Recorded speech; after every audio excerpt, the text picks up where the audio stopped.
तो सोचिए, कोई भी बिजनेस चलाना मतलब रोज के सैकड़ों लेन देन से जूझना, है ना? अक्सर सब कुछ इतना उलझा हुआ लगता है, लेकिन क्या हो अगर इसी वित्तीय उलझन को, इसी केओस को हम एक बिल्कुल साफ तस्वीर में बदल दें? चलिए, आज हम मिलकर यही करते हैं। तो शुरुआत करते हैं। जरा इस लिस्ट को देखिए। मान लीजिए ये किसी बिजनेस के एक हफ्ते का हिसाब किताब है। पैसा आ रहा है, पैसा जा रहा है, फर्नीचर खरीदा, किराया दिया, सब कुछ बस एक के नीचे एक लिखा हुआ है। अब इसमें से कुछ भी समझना बहुत मुश्किल है कि नहीं? अच्छा, अब एक बहुत ही सीधा सा सवाल। इस बिजनेस के पास राइट नाउ असल में कितना कैश है? इस लिस्ट को देखकर क्या कोई तुरंत जवाब दे सकता है? शायद नहीं, नामुमकिन सा लगता है। और बस यहीं से हमारी असली चुनौती शुरू होती है। तो यह है हमारी पहली मुश्किल। ये लेन देनों का एक समंदर है जिसमें हर दिन नई नई जानकारी जुड़ती जाती है। लेकिन घबराने की कोई बात नहीं है, क्योंकि इसका एक बहुत ही सीधा और असरदार समाधान है। और वो समाधान है लेजर। जी हाँ, लेजर। इसे ना अकाउंटिंग की दुनिया का एक सुपर ऑर्गेनाइजर समझिए। ये हमें बस तारीख के हिसाब से रिकॉर्ड्स रखने से बचाता है। इसकी मदद से हम हर एक खाते को, मतलब अकाउंट को, अलग अलग देख पाते हैं। कह सकते हैं कि लेजर हमें हर अकाउंट की अपनी एक अलग कहानी बताता है। तो फिर चलिए देखते हैं कि ये ऑर्गेनाइजर आखिर काम कैसे करता है। कैसे ये उस पूरी उलझी हुई लिस्ट को एक साफ सुथरे सारांश, एक ऑर्गेनाइज्ड समरी में बदल देता है। देखिए, इसको समझने का सबसे अच्छा तरीका है जर्नल और लेजर की तुलना करना। अब जर्नल जो है वो एक डायरी की तरह है, वो बस ये बताता है कि आज क्या क्या हुआ। वहीं दूसरी तरफ लेजर एक फाइलिंग कैबिनेट जैसा है। इसमें हर चीज के लिए एक अलग फाइल है, जैसे कैश के लिए अलग, बिक्री के लिए अलग और किराए के लिए अलग। तो मतलब एक कहानी लिखता है तो दूसरा उसे करीने से सजाता है।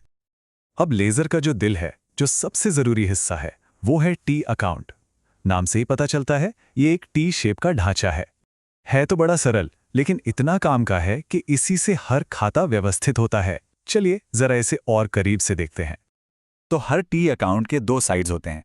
जो बायां यानी लेफ्ट साइड है वो है डेबिट, जिसे हम डीआर लिखते हैं। आसान भाषा में ये खाते में आने वाले पैसे या खर्चों के लिए है। और जो दायां यानी राइट साइड है वो है क्रेडिट, जिसे हम सीआर लिखते हैं। ये खाते से जाने वाले पैसे या फिर आमदनी के लिए होता है।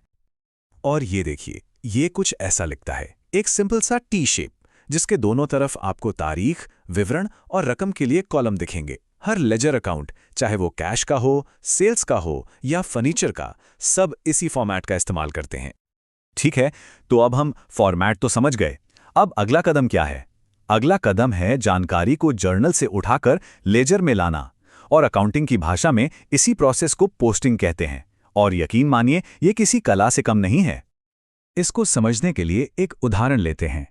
मान लीजिए जर्नल में एक एंट्री है, किराया अकाउंट डेबिट 3000 रुपये से और कैश अकाउंट क्रेडिट 3000 रुपये से। इसका सीधा सा मतलब है कि हमने कैश देकर किराया चुकाया। तो चलिए अब इसे लेजर में पोस्ट करते हैं। अब इसके बस 3 आसान से नियम हैं। ध्यान से सुनिए। पहला, जो अकाउंट डेबिट हुआ है उसकी एंट्री डेबिट साइड पे करो।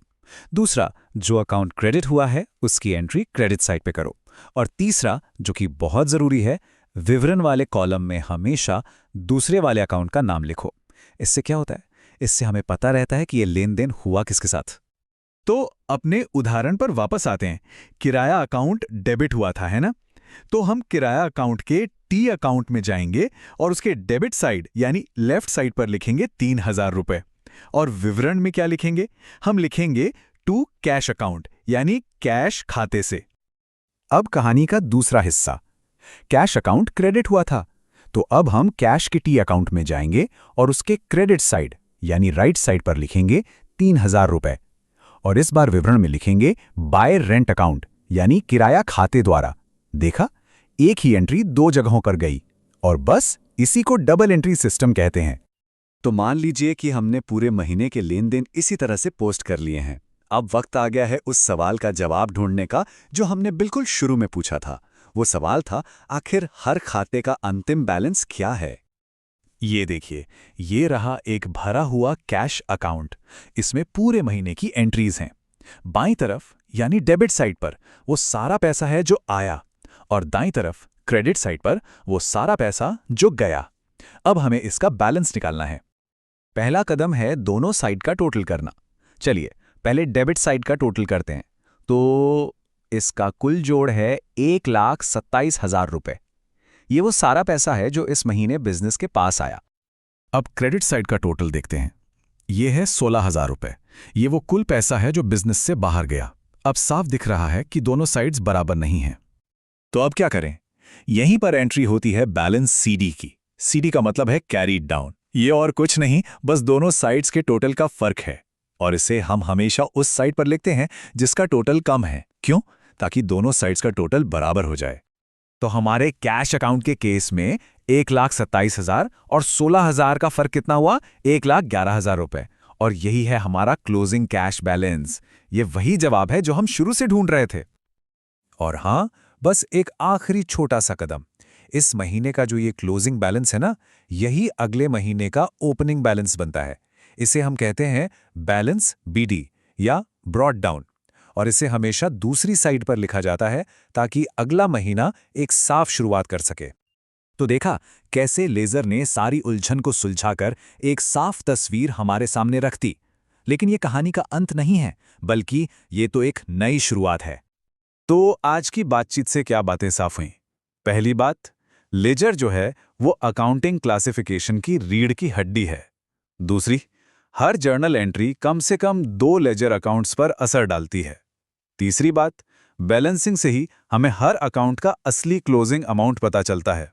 और आखिर में सबसे जरूरी, यही सारे बैलेंस्ड अमाउंट्स अकाउंटिंग के अगले पड़ाव यानी ट्रायल बैलेंस की नींव रखते हैं। तो अब हमने हर अकाउंट की अलग अलग कहानी जान ली है। कैश कितना है, बिक्री कितनी हुई, खर्चे कितने हुए, सब पता है। लेकिन सोचिए, जब इन सभी नंबरों को, इन सभी बैलेंसेस को एक साथ रखा जाए तो ये बिजनेस की पूरी सेहत के बारे में कितनी बड़ी और गहरी कहानी सुना सकते हैं। तो असली सवाल अब ये है, ये सारे नंबर मिलकर हमें क्या कहानी बताने वाले हैं?